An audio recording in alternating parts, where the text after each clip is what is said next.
Good morning to our audience who are watching. I am Bong Chansambath, Deputy Director of the Center for Inclusive Digital Economy at the Asian Vision Institute, AVI.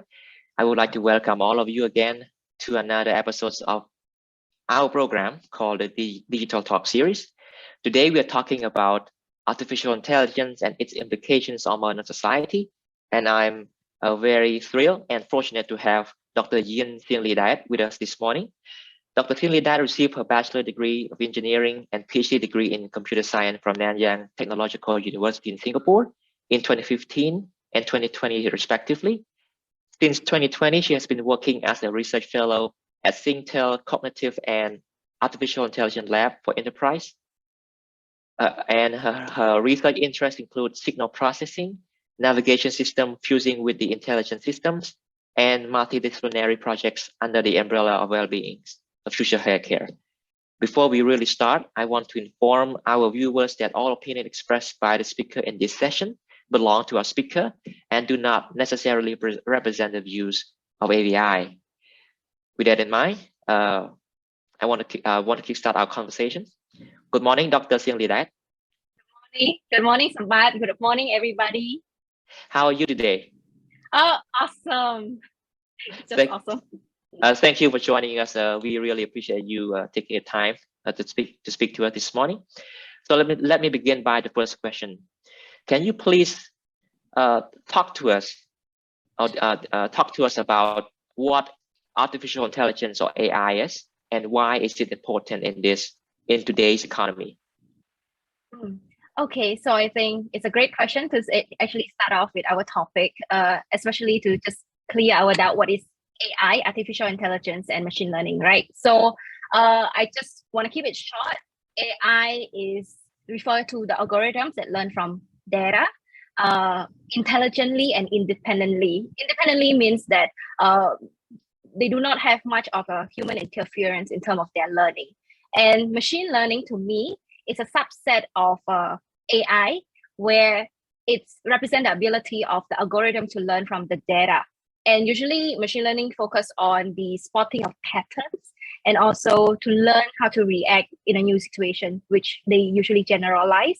And machine learning, usually we use a lot of statistical techniques to learn from the data itself. And that would enable the automatic learning and also improve from data experience, right? And how important are these in digital age? I think every one of us, without knowing or not, we are using AI in our life. For example, we are using our phone, right? So in our phone, for a lot of the phone, we use the unlocking using our face recognition. That face recognition itself is already an AI embedded to recognize your face to unlock your phone. If you are using Facebook, it sure is there's AIs. If you are actually editing your photo, making a sharper image, taking a better photos, that technology behind to actually improve those quality photos has already been embedded with AI. So that's why AI is really important in digital age. Thank you. So when we talk about AIs and machine learning, some members of the general public may have a difficult time imagine what they look like or how they work. So can you talk to us more about how are these technology relevant in everyday life and how are they adopted in different sectors? Okay, so I think I have plenty of examples, but I just bring a few that come to my head. I think AI is actually an assistant to almost every sectors and almost every walk of life, right? Just now I just talked about photo editing, image processing, face recognition to unlock our phone. So those are the first example of how we are using AI in real life. How it actually adopt in different sectors in the industry is, I think the first example that comes to my mind is COVID-19. There's a lot of, with COVID-19, people is actually using a lot of AI there. For example, to understand the vaccination model, modeling the spread, understanding where are the affected area, what are the behavior of people during COVID-19. Diagnosis for example, to monitor with just our lung, is it COVID patients? And recently, I just went to a conference that actually work on audio, just recording our coughing noise. We can predict if the person has COVID-19 or not. So I think it's pretty amazing how AI is actually helps in the pandemic and as well as in the medical field. AI could also help us in mental well-being as well, because I think with COVID-19, all of us are also having are more lonely, need somebody to talk to. So AI can be in chatbot to actually talk to us, understand the context where we are coming from, reply to us, make it us feel that we have somebody to talk to.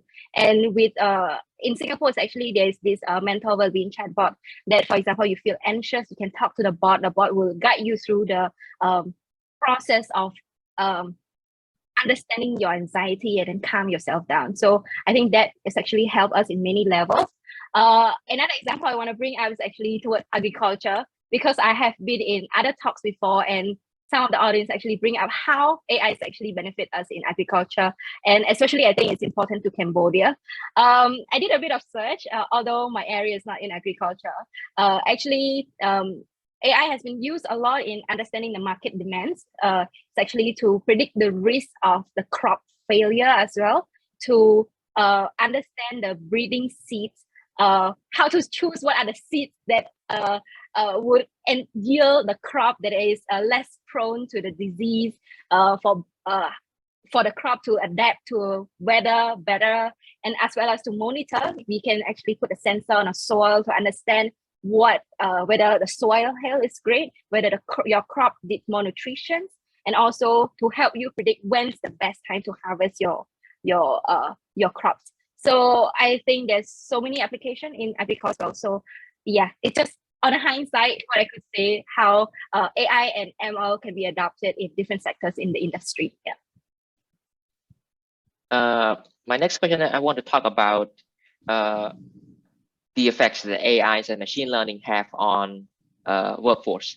So my question is, in what way do AIs and machine learning change the way that people work, the way that people work in the professional world, and how can workers, whether blue collar workers or white collar worker, prepare themselves with the emergence of this cutting edge technology? I see. Okay, so I think how it actually work with humans, I think because I'm from computer science background, I always think that computer science, AI are the assistant of human. So we could work in parallel, but I think that I think the first thing we need to understand is the difference between human and machine. And to me, I think human has some are great at certain tasks and machine are great at certain tasks. So for example, human are better at heuristic, for example, creative work, something more creative, something more advanced when it comes to senses, because I think AI and machine just start to pick up different senses other than visions and text, right? But human already have that embedded in our body. We have multiple sensors on our skin, in our eyes, smell and everything.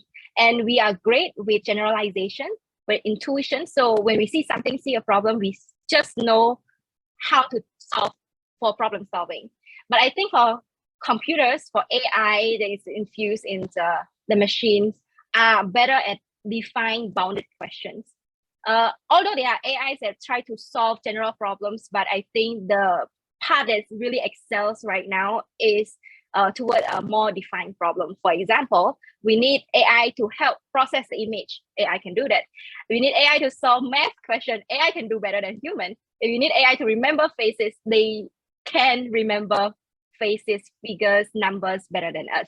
So that's where I say AI will be an assistant of the human. And how people in the workforce is, I think your question would be how worker and professional can be prepared in the emergence of AIs and use of AI, right? I think first thing is we don't need to fear what AI is coming. I think there's a lot of movie that already scares us how AI will come and take over the world. I don't think so. I think we need to understand enough what is actually computers, what AI can.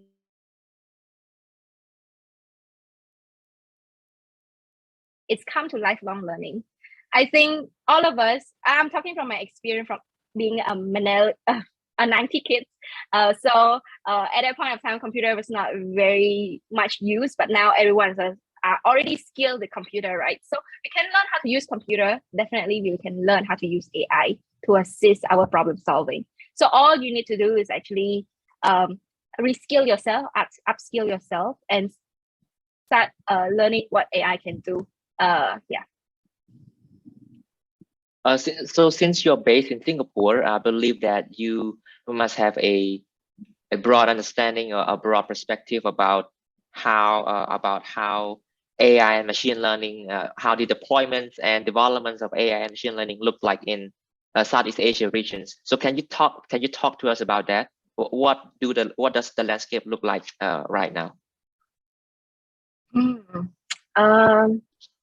I think there are many sectors to work on. From what I see, AI is being applied with almost everything. I think the key point part is, which is my area, is toward aging populations. Is because with aging population, it means that there are more older people than younger people. So we will face a lot of manpower issues, lacking of manpower in many fields. One of them is who are going to take care of elderly. What are the things that we can automate to actually assist the elderly and also in our real life? So that is one of the part. It's also one of the topic that people has worked on, how to assist people in terms of well-being. There's a lot of AI being used. One is to help, just like I mentioned earlier, mental health chatbot to help with mental well-being. Another one is for diagnosis, for helping in tracking the well-being of a person. Just like somebody will take up your records and then bring the summary record to the doctors for you. That's one thing I see. Another thing is for urban planning, also smart cities. So I think this has been adopted by many countries in Singapore, in other countries, also many countries in Asia as well. Urban planning is, I think urban planning is in itself is multidisciplinary. There are a lot of people from civil engineer, computer science, many things who come together to actually model twin city of the cities, and they start to use AI to understand of different impact, different factor. Let me bring one example so for us it's easy to understand. Right now it's climate change. The weather become hotter and hotter, especially in almost all the country. The weather become more drastic, right? So AI can be used to predict the weather forecast because weather data is actually big, huge, and a lot that we can learn from. Another thing is in Singapore, there are projects that I think there's one project called Cooling Singapore that they look at the 3D model of twin cities, and they try to see how the wind flow in particular area, how to optimize the wind flow to cool down with this climate change weather. There are many more things that I can talk about, but I think just briefly talk about these two. One is well-being and another one is urban planning. Yeah. Thank you so much. So another question I want to ask is has to do with the basic elements that any developing country should have in its disposal in order to harness the benefits of the emergence of AI. So can you talk to us more about what are the things that a developing country, including Cambodia, what are the key elements that we should consider having before we are able to reap the benefits of AI to the fullest potential? I think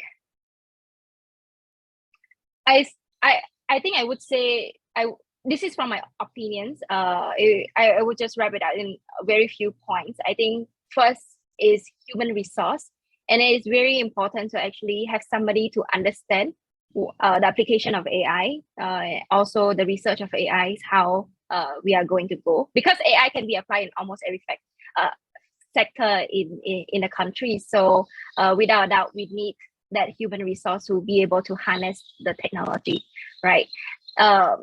Second thing is the availability of data. I think Cambodia is moving toward that direction as well. Now we start to develop a lot of frameworks to have more open data, have more centralized data as well. So that would be the second point, because without data, we cannot do anything, right? Then I think third point, which is, I think is go align with a GDPR, which is General Data Protection Regulation. There is one part in Article 22 that they would say that there's a right for explanation. So this is the part where we need to be cautious where to use AI, right? AI can be applied. For me, I think it can be assistant in any field, but with the usage of AI, we need to understand what that AI are not 100% accurate. It's not. It's because we learn from data. Your data can be good data. Your data can be bad data. Your data could be, there's some missing data. Your data can be biased. So with that, you will get a model that represents your data, right? So that would be the limitation of AI at this point. And also when it comes to the right for explanation, it's very important with any critical systems, the critical sector that require trust, liability, security, and control, right? So if we are going toward that sector, we need to be more mindful. I would say use AI as an assistant, as a second opinions, but at the end of the day, AI and human has to work together. And there's this field that I'm also interested in, which is called explainable AI. So we look at AI as just a box. You feed the data, they can do whatever we wanted them to do. But for explainable AI, we are trying to understand what inside, what contribute to this decision. So that will help human understand, which is the second opinion, get us to understand the predictions better. So yeah, that's what I would say. Thank you. Moving on to the next segment of our session today, I'd like to talk more about your own research. So can you talk to us about what are the things that you do on a daily basis at NTU, and what are some of the interesting and significant findings that you have found so far in your career as an AI researcher and scientist? Wow. You know, these questions, if you ask any PhD out there, it's the most difficult question a PhD can answer. I think, okay, I think I'm fortunate. I have been able to get my foot in quite a bit of projects from my undergrad year, that I did my final year project in space recognitions, and then going to my PhD, I do motion tracking, gaze estimation.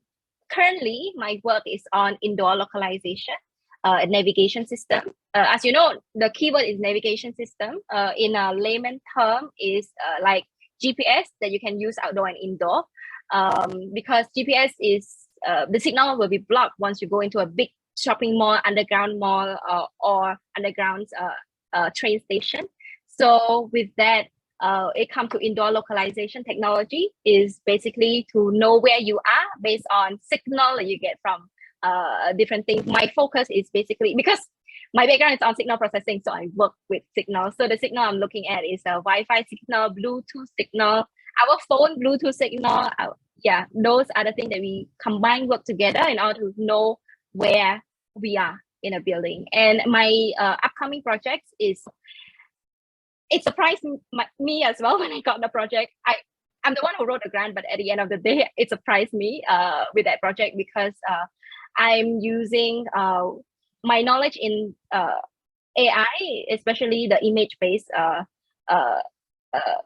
algorithms, to understand the impact of tree on human well-being. of course, our team is big, but what we are actually learning is how noise, pollutions impact people, traffic noise impact people, how heat and many other things actually impact our well-being, and how having tree there block those noise propagation and everything. And I'm surprised that there's a lot of element in AI that we can play with it. And what the significance of my work, I think we might need to spend a few hours to talk about it, so I will make it very brief. I think I would rephrase the question in a way that what I would be proud of from my research. So I think the part that I'm proud of from what I do is I get to be interested, to be curious, to keep changing, because my expertise is in applied research, meaning that before I can apply an AI, I need to understand a domain knowledge. For example, when it comes to indoor localization, although I'm skilled in a specific technique, when I come into indoor localization, I need to understand what Wi-Fi, Bluetooth work. So with that, it's never get bored. I need to learn new things all the time. When I move to tree projects, I also need to learn a lot of the environment and trees to be able to apply my area of expertise. Then another thing I'm proud of is actually how I can see those technology help people in real life. For example, the indoor localizations, we have the realization of it, meaning that we are helping people who are living with dementia. In Khmer, so for that, actually, it's very tiring for us caregivers to help elderly. Right? So with indoor localization, the caregiver would have a more peace of mind, knowing where the elderly are, and at the same time, the elderly has more freedom to actually go out and about. So that would be something I'm proud of. And yeah, to keep it short, yes, that's that. Thank you. So previously you mentioned about some of the elements that a country, a developing country would need in order to harness the benefits of AI.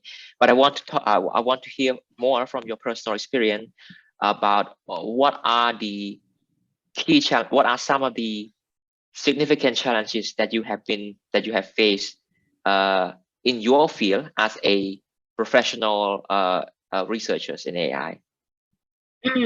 What are the main obstacles? Oh, okay.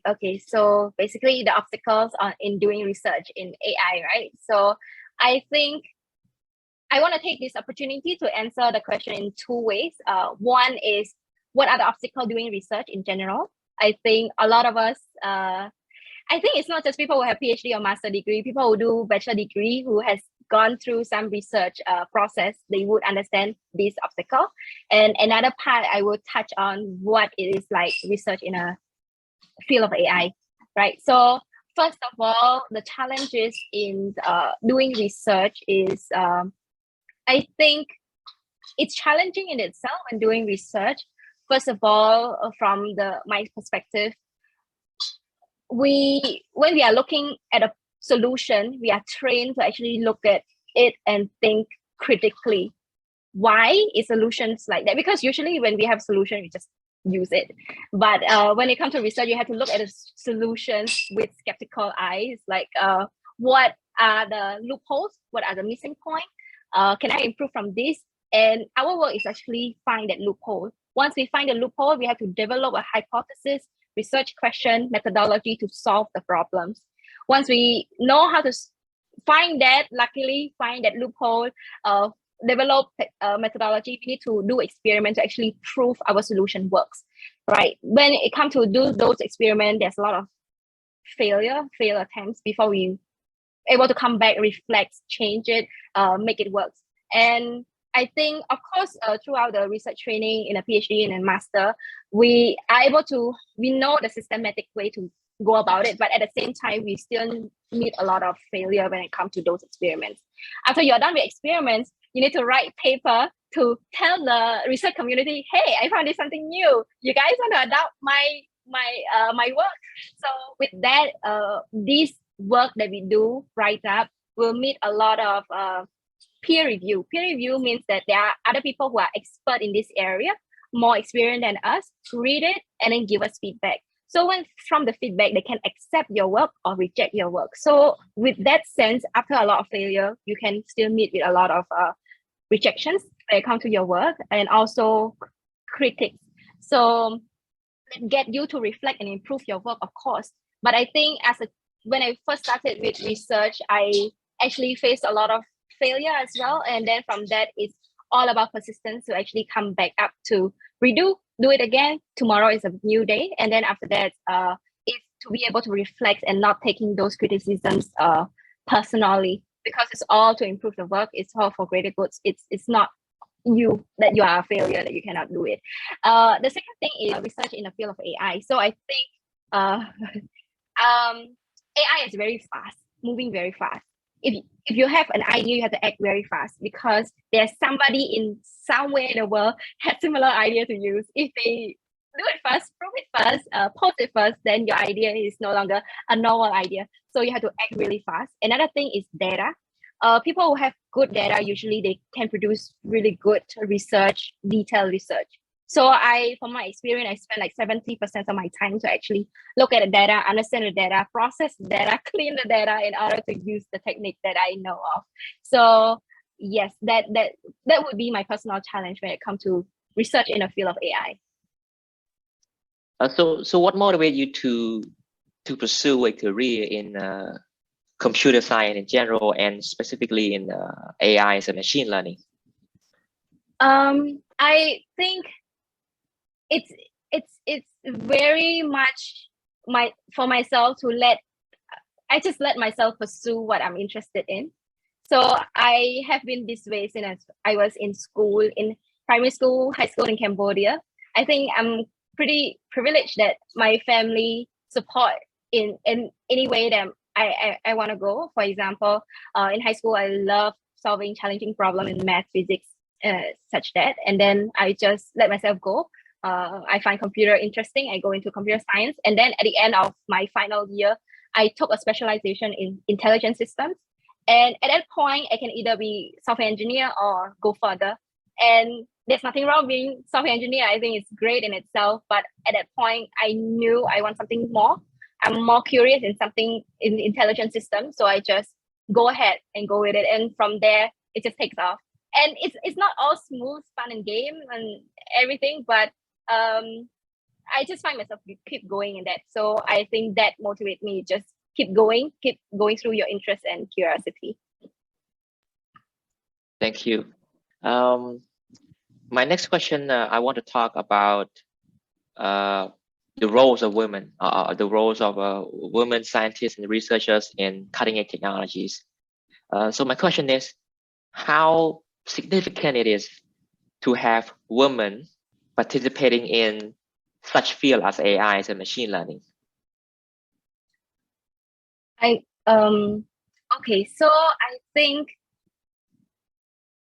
the way that I see women and men in a field of science or any field at all, the way that I see it is that we are human beings. We all have a different personality, characteristics, different opinion, different perspective. And in a field that if there are not as many, because in the world ratio, I just did a Google check just now that the gender ratio in the world in 2021 is that almost 50-50 between men and women. If in the science field, in the cutting edge technology, there are fewer female in this field, it means that we are lacking of almost half of a perspective, of a human perspective, right? So that doesn't make sense to me, because when I work in science field, I do research, I do not see gender when it comes to work, because it's all contribution in the community, in the research community. It's all the work that proves itself. It's not really a gender. So that's why I think it's very important to have equal ratio between men and women actually going to this field. And your question is woman facing when it comes to study and pursuing in this professional field is that I think I would like to speak from my perspective, the experience that I go through as a 90s kid, growing up in Cambodia, finishing high school, coming abroad. So I just spread my answer into two. One is when I was in primary school, high school, what I faced, and another one is in the professional world. So when I was in high school, I think the challenges are stereotyping. It's more toward that there are certain opinions that form already that women should be in specific studies, women will only excel in specific field, not really in math and physics. And I think that's just misconceptions that really, it might affect somebody. I mean, for me, I'm fortunate that it doesn't really affect me that much because my close ones doesn't believe in such thoughts. But I think it could be a challenge to a lot of people who listen to that, really getting teased and then just being shy, not going to pursue what they wanted to do, although they are interested in the science field. And then later, when I'm this age, going out just in my early career, I it's not that an obstacle for me at this moment, but I could see that workplace environments actually will either nurture you or stop you, not stop, I mean, can pose an obstacle when it comes to women in a workplace, especially in science, because it's all about flexible hours and also, if I were to go into it, maternal, paternal leave and all that to actually help keep women in the field of in a workforce. So as long as we have those work environment that let women just stay in the workforce, I think those challenges can be solved really soon. Yeah. So my final question for this for today, I would like you to speak directly to young Cambodian girls and students out there who are watching and will be watching our conversation today, who are interested and want to pursue a career which whether similar or the same as yours as an AI research scientist, whether in Cambodia or outside of Cambodia. What messages do you have for them? Okay, so I think I'm gonna explore this opportunity, not just addressing a young woman, I would just address all. So I think first I would just address young women, my juniors out there. I think not just women, also men. If you are interested in something, just pursue, just follow your curiosity. You don't need to care what people think where you need to go. Second thing is that if you give math, physics, STEM a chance, no matter if you are interested in Khmer literature, if you are interested in history, if you are interested in social science, yeah, it's great. I mean, you can be great about it. I mean, in it, there's no problem at all. But at the end of the day, when you think there's this field and you think that, oh my God, I cannot do it at all, let's just not judge it. Because when I was in high school, there are people who come to me and ask, how can I solve a certain problem like this? How do I look at the problem? I know how to solve it. They could not solve it. This is the feedback that I got. And then I reflected on it and I realized that it's not because that they couldn't do it. It's because that I have a lot more training than them when it comes to this question. For example, this question, difficult question, I have done a lot easier question over the years. I have practiced for 2-3 years before I can solve this problem. And then for them, if they think that they cannot do it, it's just give it a chance, try it, keep doing it, don't judge it, just go into it first. I think that will open many doors for them, and also just by giving it a chance. Second thing is computer science is cool. Soon it will be an essential skill for everybody. It doesn't matter you are from social science, it doesn't matter you are from engineering, technology. It's just like the knowledge of using a smartphone. Soon being able to code, using computer, being somewhat literate in AI is really important. And if you want to be the fashion, the trend of this field, come join this field, pursue this career. And if you are in different field, I still encourage people to actually start to get to know this field, because I know people from art and design to use AI to actually elevate their work. People who are in history, they use AI to understand the pattern of the history. So it almost can be applied to your field as well. So just give it a chance and try it. To the community, I think for us adults, especially 90 kids who have been through similar experience as I am, I think it's up to us to actually enable more women to pursue in this field by stop misconception. Just don't share it, don't repeat it, don't tease it, don't. It's not fun. There's a lot of funny jokes. I think one of the respected senior that I recently got in contact with, I think what she mentioned is actually resonated with mine, is that it's not fun to actually tease a girl in a certain way or put a girl in a certain stereotype. It's applied to boys as well. They should not just work in a certain field that look manly. They can just pursue whatever they want to do. Third things is for women who are similar age as me, my seniors, or anybody.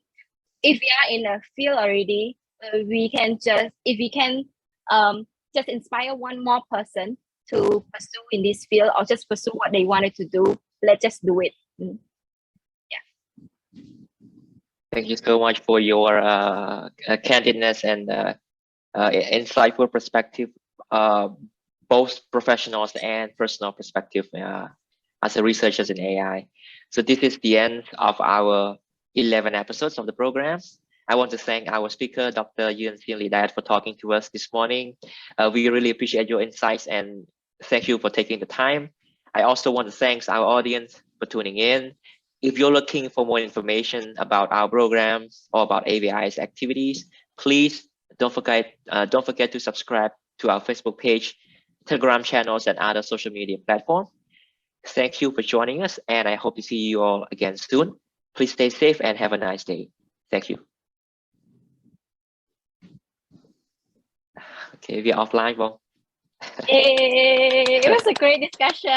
Thank you for Bravo. allowing me to talk about it. Oh, I couldn't breathe. Was it too fast? It's okay, right?